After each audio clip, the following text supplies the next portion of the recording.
On behalf of all assembled here today, I should now like to invite our newest alumnus, Dr. Lawrence Hill, to address Convocation.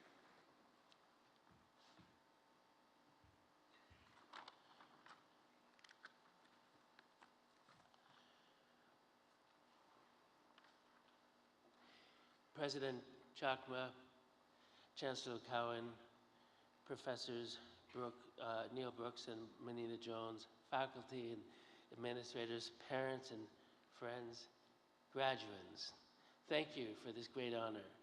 And congratulations to all graduands on this great achievement. You've been moving toward this for years, so please take time to savor this moment, appreciate your accomplishments, and love your loved ones for supporting you. Take any advice I offer with a grain of salt. I'm the student who took economics at university only to become a journalist. I'm the journalist who quit a perfectly good job as parliamentary bureau chief for the Winnipeg Free Press. Don't be too impressed. There were no other reporters in the newspaper's Ottawa bureau, so I was chief of myself. Yes, I'm the one who quit that job at the age of 27 because I worried I was getting old and that I'd better pursue my passion for writing fiction before it became too late. So moved off with my savings to live in Spain and see if I could become a writer. I'm the novelist whose 89-year-old mother remains suspicious to this day of my writing career. And she remains so suspicious that she keeps the following quote from the American novelist Philip Roth permanently posted to her refrigerator door. And the quote goes, "When a writer is born into a family, that family is finished." I'm so honored to be here to encourage and applaud you and to receive this honor. It takes years of commitment, focus, work, and sacrifice to complete a university degree. There's something beautiful about that. You've just spent years of your life pursuing a goal of great personal importance and learning a great deal along the way, and hopefully meeting many great people whose interests intersect with yours.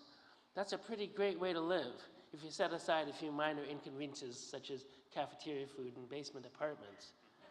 So do enjoy this moment, but also the realization of all you've just lived and done. You may well be coming back for more, or encouraging friends, children, and grandchildren to do the very same thing in the decades ahead. I've been visiting Western for about 14 years, usually at the invitation of Dr. Neil Brooks, who teaches English in Huron College. Neil welcomed me to campus shortly after I brought out my first novel. He made me feel appreciated and important, even at a time when his students were pretty well the only Canadians who had heard about or read that first book of mine. I've been returning every year or two to meet more of Neil's students and to speak on campus at Western. Sometimes life works like that. You make a surprising new connection, in this case with Neil and his wife Claire, and the next thing you know, 15 years have gone by and you have some great friends in your life. Literature for me is like having a litany of best friends. You call on the ones you need when you need them, or go sifting through a pile of potential friends, looking for a book that will speak to your soul and become your own private kindred spirit.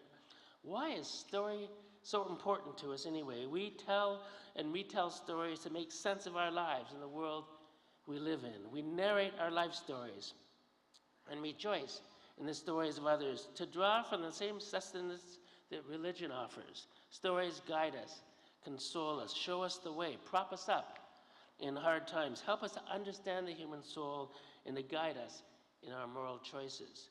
Let me tell you about a new story I've just been learning about. It's a true story.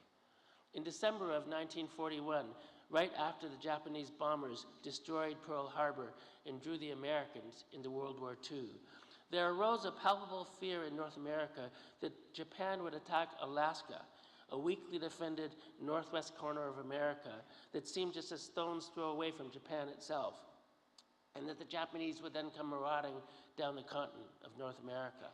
So the American government, under the presidency of Franklin D. Roosevelt, asked Canada to build the Alaska Highway to fend off this feared, anticipated Japanese military invasion. Canada said no. Canada said, in case you haven't noticed, this war that you are now joining is a war we've been at for 2 years already, so we don't have any soldiers free to build your highway, but you may use our land and resources, build your own road. So the Americans did.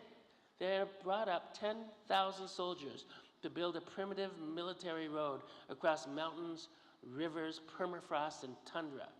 The road is still there. I've just driven it with my daughter Carolyn. It stretches for some 3,000 kilometers. Mile 0 is located at Dawson Creek, BC, in northern BC, just adjacent to Alberta. It proceeds in a northwesterly direction through BC and Yukon, passing through the northern Rockies, through Watson Lake, Whitehorse, Haines Junction, before entering Alaska and ending at Fairbanks. It took just under a year to build and was made in conditions of extraordinary hurry and difficulty. It was the coldest winter on record, often at -40. In the summer, the mosquitoes and black flies and relentless black clouds attacked like dive bombers, swarming the soldiers and sucking their blood. As it turns out, it took 10,000 soldiers to build a highway and a related pipeline in the Northwest Territories. 5,000 of these soldiers were black, and most of them came from the Deep South: Louisiana, Georgia, South Carolina, Florida. They were sent by train and boat from U.S. military bases in the Deep South, having no idea where they were going, but fearing that they were being sent to action in the Pacific Front. And they built that highway in racially segregated conditions. They are not allowed to mix with white communities, were told to stay away from First Nations people. In fact, white officers went ahead of them to tell people, First Nations or white, who'd never seen black folks, that the African American soldiers carried tails like monkeys and would rape any women they met, that these soldiers were coming in to be avoided at all costs. They were sent with inferior or defective equipment and clothing.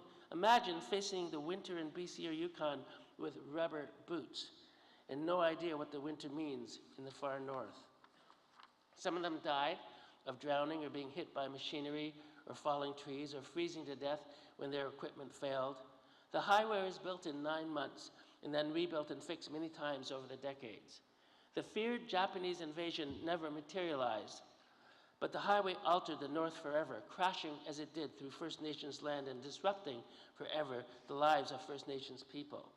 Some of the African American soldiers did meet Indigenous people. A few had romantic liaisons. A few babies were had. I've met some of the children, men and women who are now older than me, of these short-term liaisons between Indigenous women and African American soldiers. It's a story that means a great deal to me. My father was black and my mother is white, both American by birth. And both my father and his father were African American soldiers in the 2 world wars. I've been long interested in what it meant to serve the military in a war while being told that you were not good enough to live as an equal citizen before, during, or after the war. So I'm writing a novel about an African American soldier from an island off the coast of Georgia who was sent up as an engineer to help build the Alaska Highway. That's my current project. I fell in love with story a number of times in my childhood.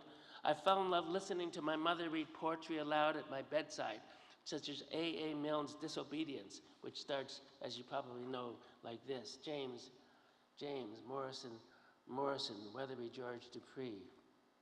Took great care of his mother, though he was only 3. I fell in love listening to my father tell bedtime stories about men wrestling bears and about wolves arguing with the moon.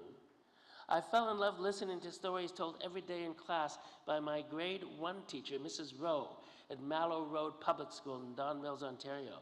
That was 53 years ago, and I remember Mrs. Rowe like it was yesterday.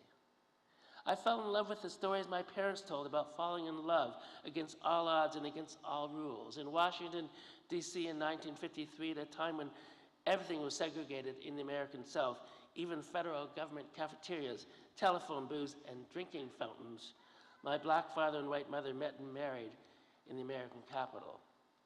The day after their wedding, they moved to Toronto, where they became proud Canadians and began raising my brother, sister, and me. I hope that you can experience that kind of love, not just romantic love, but love of story, of ideas, of literature, of migration, and of transformation. There's only one way that I want to live, and that is with passion. My first passion was to become an Olympic gold medalist in the 5,000 meters. By the age of 12, I was training daily, running in snow, mud, rain, nourished by the conviction that I'd become an Olympic champion. I ran for years and years, but my goal was drawing no closer. No Canadian child trained harder than I did, but I did not have the legs or the oxygen-carrying blood necessary to become an elite Olympian. I learned in the teenage years that one should never tell one's children or grandchildren that they can do anything they want to do if they only try hard enough. It just ain't true. It's a big fat lie.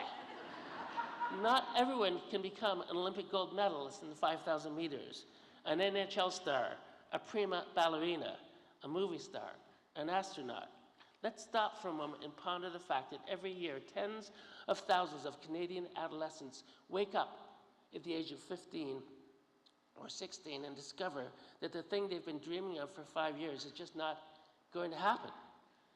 It's an opportunity, a moment to pivot, a chance to allow the phoenix to arise from the ashes of one's first burned up dream and to find the passion that will work for you and lift you into an exciting life. When you live with passion on the job, in your studies, in your travels, in your artistic pursuits, in your relationships, when you have that fire burning, I can assure you that life feels a whole lot better, a whole lot more worth living. After my Olympic dreams burned up, I became a writer. Because my parents spent their lives in the fields of Black history and human rights, and because I grew up of mixed race in the 60s in Toronto, in a suburb that had no clue what that meant, I turned to writing to make sense of my own life and the world to which I so desperately wanted to belong. My first short story was published in 1981, and suddenly it's been 36 years that I've been writing stories, novels, essays, journalism, screenplays. I seem to keep returning to the themes of dislocation, migration, and the search for home. While working as a writer, I teach creative writing at the University of Guelph. And I continue with one of my favorite volunteer passions, which is to visit as a volunteer with book clubs for inmates, with prisoners who are members of book clubs in federal penitentiaries. Locking up a prisoner and throwing away the key is not good for anyone. If we nourish any hope that prisoners will learn from their incarceration and re-enter society productively, we have to treat them like human beings and foster their growth while they are still behind bars. I've visited federal penitentiaries about 10 times in recent years, and I hope one year to begin teaching an accredited university course in creative writing in a federal penitentiary for women in Kitchener-Waterloo.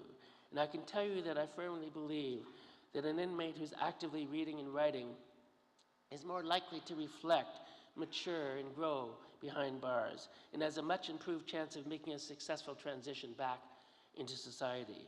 I won't offer any great words of advice, but I will offer you these words of encouragement. Find your passions, live them fully, and keep reading as you go. Read for pleasure. Read on trains, on buses, in cafes, in bed. What good are airplanes or bathrooms or Queen Anne chairs or hammocks or wraparound porches or lakeside docks if not for reading?